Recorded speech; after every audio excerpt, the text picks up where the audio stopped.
BeQuiet keyboards are now a thing. I bet you they're so loud.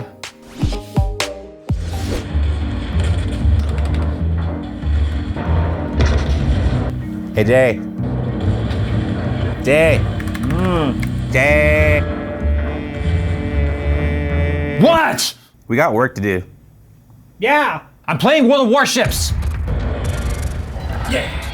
World of Warships is the free-to-play naval strategy game where you command the most iconic and famous warships from World War I and World War II, recreated with stunning detail and accuracy. Build your fleet while participating in various game types while upgrading your ship's arsenal along the way. New players who sign up using my link below will receive an exclusive starter pack to get you up and running quickly by receiving 7 days premium time, 1 million credits, 300 doubloons, and the Tier 5 premium ship, the Exeter. So what are you guys waiting for? Start sinking ships with World of Warships by heading to the description below and getting your freebies. All right, so we're gonna be kind of doing two things today. I'm gonna spend most of my time looking at the dark mount, to be honest, but these are two new keyboards actually just launched today, the day that you're seeing this from BeQuiet. So we've got the light mount, which is a more standard, full-size, 100% 10-key keyboard with RGB lighting, programmable macro switches, per key RGB, MX style switches, so they're actually hot swappable. You can swap them with any other 5-pin MX style switch, which is pretty nice. And then the dark mount here, I saw this keyboard about a month ago actually, and kind of like a little private, like, hey, here's what we got coming, what do you think? And I'll tell you right now, it's pretty unique and interesting. It's kind of hard, I think, to improve upon keyboard designs these days. I mean, there's so many players out there, so many brands, and it's actually, in my opinion, very brave for BeQuiet to really dive into this keyboard market this late into the game. So let's go ahead and start by taking a look at the light mount here though. We have our manual right here. Now BeQuiet's normally pretty solid at their manual design. I think the imagery is relevant, it makes it easy to understand, and because of the fact that it's hot swappable keys, hey, note section, hot swappable keys and such, it's nice to have that instruction manual so that you know what you're doing. Anyway, this is the full 100% 10 key version here. As you can see, I've not even opened it up yet. I wanted to do this on camera for you guys.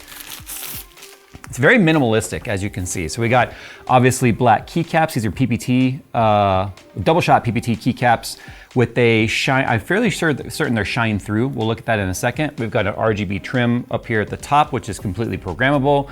We have a multimedia knob over here for volume. It's actually very satisfying.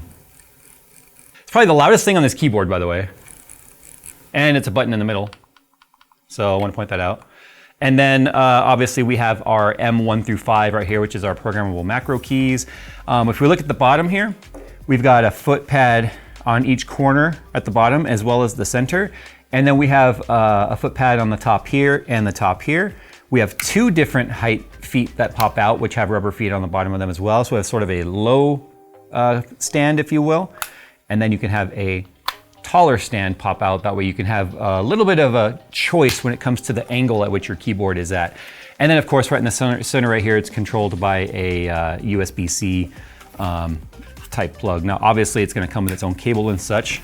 The feet actually have pretty good, I mean, there's no way for me to measure this for you, how much force it's taking to move it, but it's got pretty good anti-slide, if you will. And this is like kind of a pretty slick table. It's not the best in terms of grip, so that's actually not bad at all.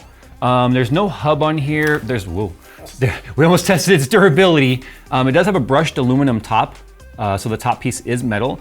Now, every keyboard has to have its shtick from its own manufacturer, and BeQuiet has obviously leaned into the whole silent aspect of a keyboard. Look, I'm telling you right now, when it comes to key switches, I was never very I always like clicky, like a tactile clicky, like a blue switch from like Cherry. When it's just me in a home office or something, that's fine, doesn't matter. If you're live streaming, that can get a little annoying to your audience, but until I started YouTube, I didn't really care. I liked the clicky clack keys.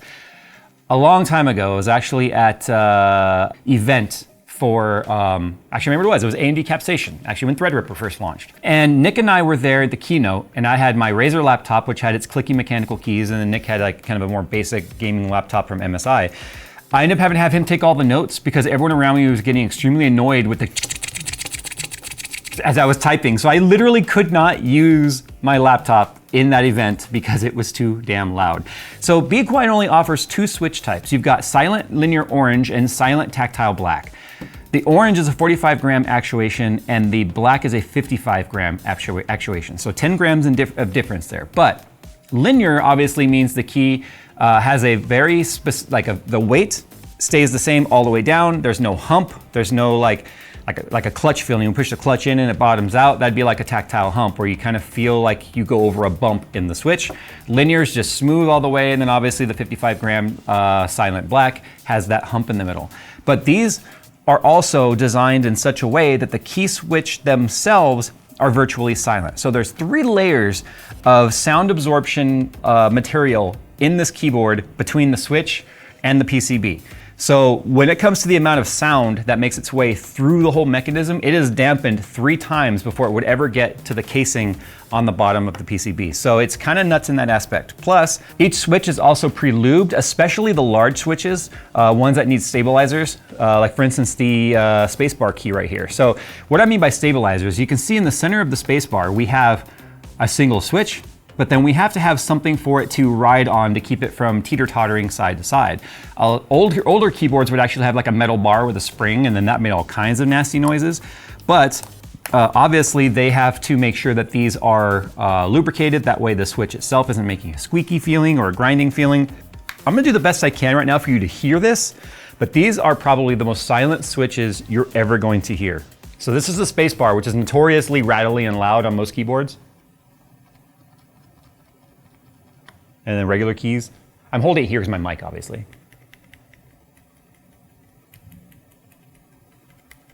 I feel like this might not mean anything if we don't have something to compare it to. So let me go grab one of our Keychron keyboards. So what I have right here is actually just our K10 Keychron keyboard.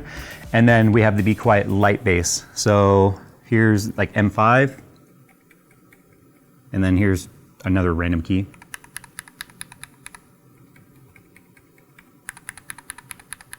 So what you're hearing the difference between, say, the Keychron over here versus the BeQuiet is the BeQuiet also has dampening at the bottom of the switch. So the materials they even use in the switch itself is very specific, that they've done a lot of testing on to say, hey, this is a quieter material in terms of resonance and solid construction of it, to say less sound will actually travel through this material than this material. The switch material on the BeQuiet keyboards is actually a PA66 nylon with a palm stem. So palm is the black stem in the middle. Actually the same type of plastic we find in a lot of water blocks, to be honest, palm and acetal. But anyway, they found that material combination actually gave them a very silent operation of the switch. And then of course the bottom portion of the switch is dampened to give you that very soft sound. Because that one there is just plastic bottoming out. Now it's important to note too, Keychron is actually made for performance more so than silence, whereas the BeQuiet keyboard is obviously made for performance, but as well as silence. So let's just type. I don't have a scientific way of saying I'm pushing exactly this many grams so you guys can hear the difference. I don't have one of those expensive multi-million-dollar robot arms that do crap on keyboards. I've just got these arms. So let's just, normal typing.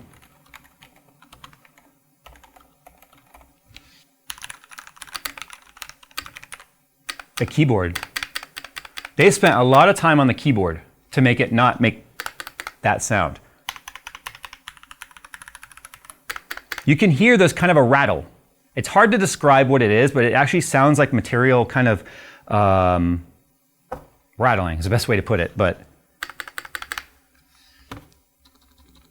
that is pretty nuts. The spacebar? Let's exaggerate it. Like you can hear the dampened, so that's pretty crazy. Okay, so this is very standard, full size, 100% with a full size 10 key. Obviously you got your page and unlock, all that sort of stuff on there. You've got all your print screen, your delete, insert, all those buttons, right? Other stuff that come in the box with it. So we kind of did this a little bit out of order. Obviously we have we've got our cable right here, which is a sleeved cable. It is probably about 1J wingspan length. Yep, just past it. This is gonna be your tools for switch removal. It's pretty standard. This is like the same one you'd find in just about any keyboard these days. I'm gonna take it out. It's just a switch removal, key removal tool, keycap removal. And then it also comes with a magnetic very soft rubber wrist pad. I don't personally use wrist pads, but this one's actually very squishy. Feel that. Oh, it's very squishy. like a luxury car seat. Now, the type of material they used on this, I specifically asked because I don't like wrist pads because I tend to get like sweaty, especially with but this is like almost like a cooling gel, if you will. It's designed to stay cool to the touch, and it's magnetic. But that's just the basics. Let's talk about the dark mount because this is pretty neat. This is where I talked about the fact that it's difficult to be unique in the keyboard market today because it seems like there's only so many ways, like a computer case, right? There's only so many ways you can build a box. There's also only so many ways that you can put switches on a thing and have it be interesting. But BeQuiet, from the wise words of Malcolm in Jurassic Park, they found a way. So first thing you might notice right here is this detachable numpad. It's a full-size numpad, but you might notice on the top here something that, I'm just gonna call it as I see it, very Stream Deck-esque. But it's 8 programmable keys with backlighting here and an illumination, like screens behind there, that you can use as macro keys. You can use for stream controls. If you're doing streaming, you can control lighting in your room. Like I use my switches like this in my room at home. I use it to control all the lighting in my space. So I use IFTTT, and then these are just triggers for IFTTT for me. But it's detachable and you can put it on either side. We'll talk about that in a second. This is the media dock. So how a lot of keyboards these days have obviously play, pause, rewind, volume up, volume down, next track and all that. This one has that as well as a screen right here. So that's pretty sick. Oh, I forgot to mention for the numpad, it even has its own magnetic wrist rest for obvious reasons. This is the wrist rest for the keyboard because if you look, this is more like an 80% keyboard right here. Doesn't have a numpad, but it has the arrow keys and all that. This is fairly basic design, but if you'll notice on the back, we have the little mount right here for the multimedia dock on either side. So we can put it over here on the left if we want. It's magnetic plus sockets into that switch, which basically just looks like a USB-C. You can also switch the side over here if you want. So if you're one of those people that's like, oh man, I wish it was on the left, you can do that. You notice this little cover just came off right here, which is just magnetic. This is how you tell the dock which side it's gonna be on. This guy just docks right into there, boom. And it is fairly locked in and it's magnetic and it's not falling off as you can see. But this allows us now to have our numpad on the right. And it has the same silence. These are the orange keys right here. So these are 45-gram orange silence keys, same keys as the other keyboard. But let's say, you know what? I really want it on the other side. So this is pretty much locked down. Like I can't slide it, I have to push it down, then over. I can put this little cover back on here. Ejecto that cover. Ejecto that cover.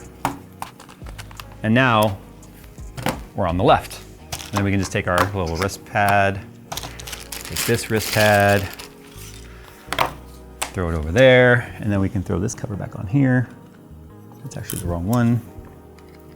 Boom, there we go. So we have our covers. That is the dark mount, and that's what makes it unique, is the fact that this stuff is modular, like you can move it around. This also means they can come up with other types of devices if they want, because it's just a USB data signal. I pitched this to them, I'm like, what if you guys made like a sensor panel screen or something? They're like, yeah, know that we could do that. We also have these guys in here, which are very, yeah, they're very magnetic. And you might be asking yourself, what are those for? This is a very interesting and unique way to add. They keep like sticking me. This is a very unique way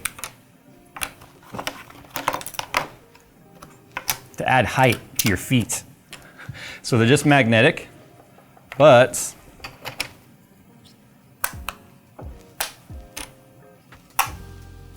that's just one. So we've added one extra foot of height to it.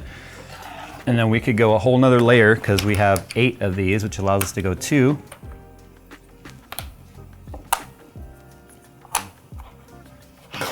There. Now, the downside is that if you lift it up by going with 2 on the back, you tend to lift the angle up a little higher so the front feet no longer touch. because it's now pivoted to where it's touching the plastic edge. So I already feel like BeQuiet needs to make these feet come more to the edge.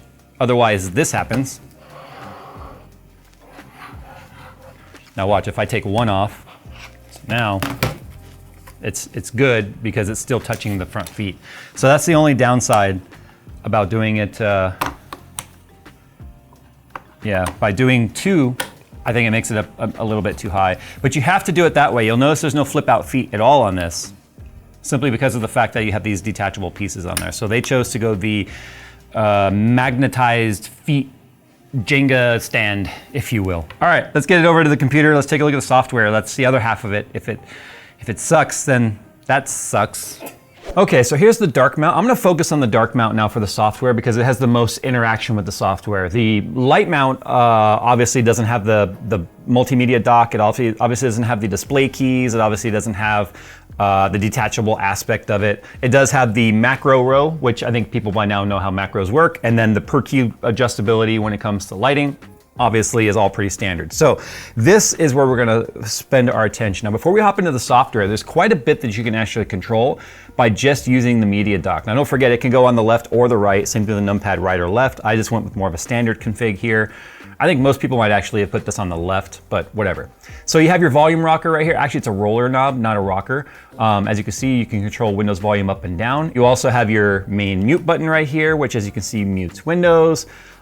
Play, pause, rewind, fast forward for all your multimedia controls. You'll notice a button right here in the center with a right and left arrow. That brings up the screen. So it turns off by default and just kind of like goes into a more of a screensaver mode. But anyway, by default, it says BeQuiet, push to the right. You have different options here. Now we can actually control quite a bit of the lighting right here from this. Now you can't control the colors, but you can control the mode. So for instance, static is just static orange, which is the BeQuiet orange. You've got color wave, which is left to right of just a rainbow RGB. You've got tornado, which is basically a spiral where the center point, it kind of goes in a circle around it. Breathing, pretty self-explanatory. You can't control the rate at which it's breathing either. These are just like kind of main modes, but you can see that's going through a color breathe. Breathe reactive is just gonna react to whatever key you push, and it's RGB and then it fades out. And then matrix is pretty self-explanatory. That's the green like matrix mode that would look like, you know, the matrix code kind of coming out. I guess somebody at BeQuiet is a matrix fan, so they came up with that. Or you can just go back to static. Now to leave or go back, you have to hit that center button twice, and then you can go back. We have a clock on here, so you have a stopwatch, you have current time and date, and then you have an actual timer. So this would probably be useful for folks in esports that, I don't know, maybe they have certain timed pushes, maybe they have to keep tabs on some sort of a timer within modes within the game. I think MOBAs have a lot of that, so it really is kind of like use it as you see fit. At some point they decided that was important to be in there, so there it is. Obviously we've got our brightness, which is going to control the overall brightness of the keyboard. Ironically, not the screen though. The screen stays the same brightness. I just thought I would point that out. But it does control the overall brightness of the keyboard itself in increments of 10%. And then here is our media. So that's just gonna show us whatever would be currently playing.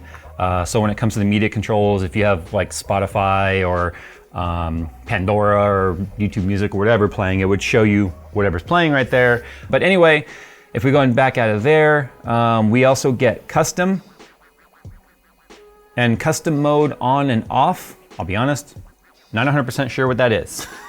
So we're gonna go ahead and go into the app now and kind of show you, actually before that, the display keys here. So these are the shortcuts that are already on here. On the left right here, brings up the BeQuiet website. So this is gonna bring up our browser, whatever your default browser is set to in Windows. This is gonna bring up obviously File Explorer.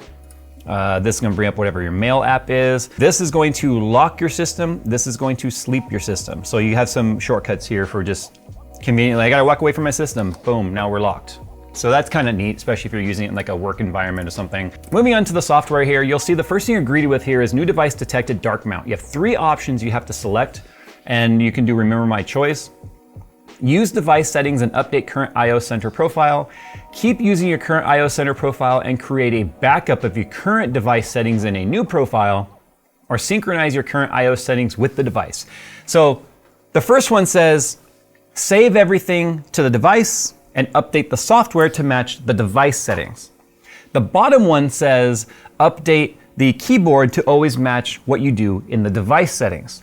So you might be asking yourself why that matters. Well, the keyboard has its own memory on board. So you can change everything how you want it. You can change these keys, you can change the color profiles, you can change all that stuff.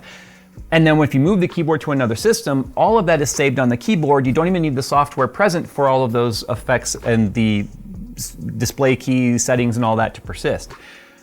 If you select synchronize your current I/O settings with the device, anytime you plug this in, whatever the settings on here are going to update to the device.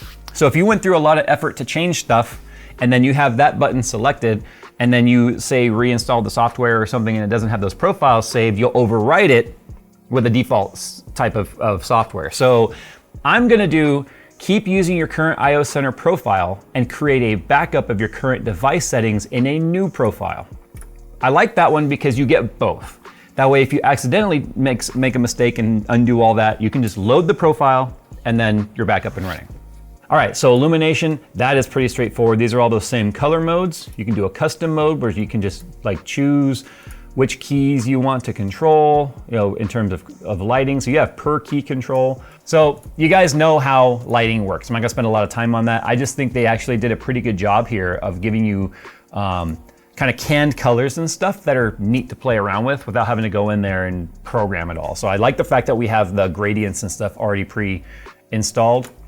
I love that you can change the directions on anything that has motion too. So that's awesome. Let's go ahead now and talk about the keybinds. The keybinds are really cool. Now, on the media dock here, you can rebind these buttons as well. So they don't have to be mute, and they don't have to be, fast forward, rewind, play, pause. Obviously, because this is a physical button, it's not gonna change what the actual icon is on the button, but you can change the functionality of it. Oh, and also you have the function layer too. So not only can you have the main mapping of the buttons, you can also make it so if you hold function and push the buttons, you get a whole nother layer of binding for those keys. And then the macro keys are obviously pretty obvious, except what's unique about this keyboard is it actually is missing the macro row. You can program them and you can bind them to something, but it lacks the actual macro row, which in my opinion keeps the macros a bit more organized if you're gonna use macros on a keyboard. So keep that in mind. That's something that the light mount has that makes macros, in my opinion, a little easier to keep track of that the dark mount doesn't have. Now, if you're willing to kind of get rid of the display key functionality of them being shortcut keys, you can bind the display keys to macro keys. But you have to make a choice there. You could do some, like you could do a couple macros and have the rest be shortcuts, or any combination of 8. So these are really a very utility key, if you will. And it's neat because they have a little screen on there. So you could even bind it to a macro key, but you could still put a custom icon behind it. And then it's actually a neat macro button, but you lose the shortcut functionality to make it a macro key. So it'd still be neat if maybe we had a short macro, like a macro row on the numpad as well, so you have the best of both worlds, but this is what we got. Okay, so let's go and talk about the display keys though. This is pretty cool. So if I go and click on this, you can see we have an image of just, that's the shortcut that takes to the website, which is open URL. And you can see that URL is set to BeQuiet.com. I can also make that, if I want, to my website. So there we go. Now it's just to jays2cents.com, which is going to take us to my website for my merch and stuff. By the way, Apocalypse 2.0 shirt, available now. I'm even wearing it. And as a former very big boy, we support all the way up to 5X. I'm adamant about that. Okay, so we have that shortcut now. Let's say I want to make the snipping tool or the snipping button no longer snipping. I would never use that, honestly. Let's just make that now like a Steam shortcut. So here's the kind of predetermined buttons that we have that we can make it by default. So browser, paste, cut, mail, notepad, paint, airplane mode on a desktop, that's hilarious. Anyway, it could be on a laptop, I guess. Hibernate, PC, sleep, shutdown, lock, task manager, calculator, and all that.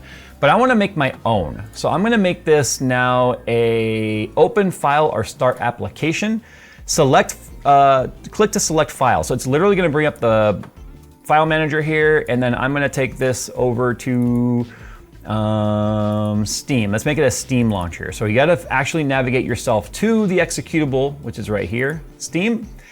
And now I wanna change the icon And if we go here to, so solid, these are all the icon packs that are included. Black obviously has kind of a basic background, and then custom, you can upload your own. There's Steam, boom, apply. So now you can see it's our little Steam icon. I'm gonna click that. It's opening Steam, which of course is an update every time I open Steam. But I think that's convenient. I love the idea of using it this way. Now you can do all sorts of stuff. For instance, on my display keys I have at home, I run a lot of my home office through automation and IFTTT specifically. And IFTTT is actually triggered through the web. So I have it set up so that I can push a button, it'll trigger IFTTT, which will come back and trigger my smart home devices in my home, my lighting and all that stuff in different modes. So if I'm playing a scary game, I hit that, it changes my lighting to like red and dark and dim, and it turns down my key light, it turns down the room lights. And then I have my quote unquote gaming mode, I can hit that, and then it will bring the lights back to like my vaporwave kind of a style. Neat stuff like that. But as you can see, we just made Steam open up. Let's go and do another one over here. So let's make this start another application. And, oh, I don't know, hardware info, how's that? There it is. Now I need to change the icon for it. Let's see if we've got anything that would be appropriate. Okay, I'll just do the black little heartbeat, because that would be, in my opinion, that would make sense. Like I'm looking at statistics and stuff. So if I go ahead and hit that now, boom, there's hardware info, sensors only, start.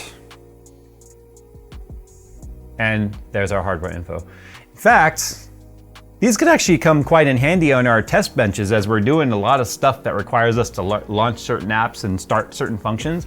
And we could actually record a macro key, which could basically say, click this button, wait this long, launch this thing, which could make the start and stopping of our actual benchmark runs maybe a little bit more automated. Would take a lot of testing to make sure that's consistent, but the idea is we could do stuff like that on here. So I love the fact that the display keys are built in to the keyboard like this, and the fact that you could switch sides on it. Now, all of that is very cool, but it comes down to price. And I can tell you right now, it's not cheap. The dark mount is $254.90, which is very specific. And this, I don't know if that's after tariff or not. I don't know. They're available on Newegg technically, although Newegg says $10 million right now because it has a price holder. A price holder? a placeholder. Yeah, it's a price holder at $10 million. Obviously, it's not the price, but it is on sale. It's slashed out. We just don't know. Anyway, $254.90 for the dark mount. It is $170 for the light mount. Now, that puts it into very competitive categories with entry level and upper entry level keyboard file, right? Like click a file, whatever you want to call yourself, keyboard enthusiast. Now this is obviously a much more functional keyboard than just saying, hey, obviously we have some of the quietest keys on the market, which we already showed you, right? But obviously you get the movable dock, you obviously get the numpad detachability that you can move around. They have an available slot here and on the left, so maybe they can come out with more devices that might make it then upgradable in the future. I don't know. It's available in black and white. Now, I think for $254, you have to take certain things into account, like how much would be an Elgato Mini. The Elgato Mini is $58.99, so let's call it 60 bucks theoretically. That brings the keyboard now down to about $199 if you take that aspect away alone. Obviously you have the multimedia here. Not the biggest selling point, only the fact that a lot of keyboards at this price point already have that built in. The selling point is the fact that you can move it. Now, the nice thing about the detachable numpad here and being able to switch sides is it means you could actually get your hands closer into that gamer position, because I guess esports gamers, if you will, like to get their hands real close together, which is why they tend to use like 60% and smaller keyboards, because they want to get their hands real close together. I'm one of those people that spread out like a freaking pterodactyl when I game. So I want a keyboard that's like 3000% if we're gonna go by that aspect. But if you were to take this off, obviously, and switch the side on it, then that allows you to be able to, like Phil said, get your mouse closer on the right-hand side. So that is a neat aspect of it right there. You saw how quickly I switched that over, which is just a nice selling point. So the keyboard realistically is about $199, and you get an 8-button Stream Deck, if you will, whereas the Mini only gets you 6 keys, this gets you 8. So there's obviously more value here with this. When it comes to the light mount at $170, that puts it right into that like Keychron price point. So obviously Keychron is just all about that build quality, it's all about that robustness, and it is just all about the typing experience. The light mount is kind of following that category of being an enthusiast grade keyboard with all the hot swappable functionality of the switches, triple layer sound dampening underneath the key switches themselves, and then the most silent keys personally on the market today. So that aspect alone, if you just are like, I want the quietest keyboard, but I want a solid mechanical keyboard feel, either of these are gonna be good because of the fact that they have their, the orange and the black switches, which are extremely silent. But this is where you guys sound off. I'm just one opinion. And you guys know what you'd be willing to spend your money on. Are you willing to spend $254 on the dark mount, on BeQuiet's first venture into keyboards? Are you willing to spend a little bit less on the light mount and have a less modular functionality of the keyboard, but get arguably the most silent switches on the market today? That's where you guys sound off down below. They make this stuff, but if you guys are the ones that are buying it, you hold the power. All right, guys, thanks for watching. Check out links down below so you guys can go check out more information regarding the dark mount and the light mount. There's a lot more than we were able to cover today. But I think overall, for a first entry into the keyboard space, it was refreshing to see something different than what seems to be a lot of that copy pasta that you see right now across all the keyboard manufacturers. But I can tell you, this already is a better typing and feeling experience than any other of the quote unquote case manufacturers that are like, let's make a keyboard. Because some of those other ones are gross and just as expensive.